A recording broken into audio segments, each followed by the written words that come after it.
Hi అండి. బెండకాయ curry అండి. మిక్సీ గిన్నెలో అల్లం వెల్లుల్లి పచ్చి కొబ్బరి పచ్చిమిర్చి 2 పెద్ద సైజు టమాటాలు మెత్తగా పేస్ట్ చేసుకోవాలి. కుక్కర్లోని బెండకాయ ముక్కలు, ఉల్లిపాయ ముక్కలు, కొద్దిగా కరివేపాకు కూడా మిక్సీ గిన్నెలో వేసి మెత్తగా చేసుకుంటే పిల్లలు కూడా ఈజీగా ఏరకుండా తినేస్తారు. పిల్లలే కాదు పెద్దలు కూడా ఇప్పుడు ఏరేస్తున్నారు. అది కూడా పేస్ట్ చేసుకోండి. నేను మర్చిపోయాను కాబట్టి అలాగే వేసాను. ఈ రుబ్బుకున్న పేస్ట్ అంతా వేసి కొద్దిగా రాళ్ళుప్పు, పసుపు, జీలకర్ర, పాలమిగడ వేసుకొని ఇంకొంచెం వాటర్ అయితే యాడ్ చేస్తున్నాను. మీకు కాస్త చిక్కగా కావాలంటే ఇలానే పెట్టేసుకోండి. కొంచెం జ్యూసీగా ఉండాలనుకుంటే కొంచెం వాటర్ అనేది యాడ్ చేసుకొని హైలో పెట్టి 2 విజిల్లు వస్తే సరిపోతుందండి.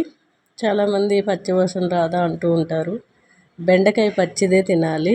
మోకాలు నొప్పులకి కానీ అట్లానే మన స్కిన్ గ్లో అవ్వడానికి కూడా బెండకాయ చాలా బాగా పనిచేస్తుందండి.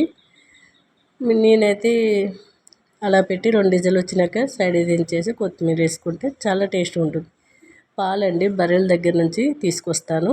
మీగడ మందంగా రావాలంటే పాలు కాసేపు మరిగిన తర్వాత గోరువెచ్చగా ఉండేటప్పుడు ఫ్రిడ్జ్లో పెట్టినట్టయితే మీగడ మందంగా వస్తుంది. అది కర్రీస్లో వాడడానికి బాగా పనికొస్తుంది మనకి. లేదనుకున్న వాళ్ళు నెయ్యి కూడా యూజ్ చేయొచ్చు. గానుగ పట్టిన కొబ్బరి నూనె అయినా మంచిదే. మనకి బయట అన్ని కల్తీ ఆయిల్లే కాబట్టి అది వాడి ఆరోగ్యాన్ని పాడు చేసుకునే కంటే ఇలా మీరు ట్రై చేయండి. చాలా మంచిగా ఉంటుంది. టేస్ట్ కూడా బాగుంటుంది.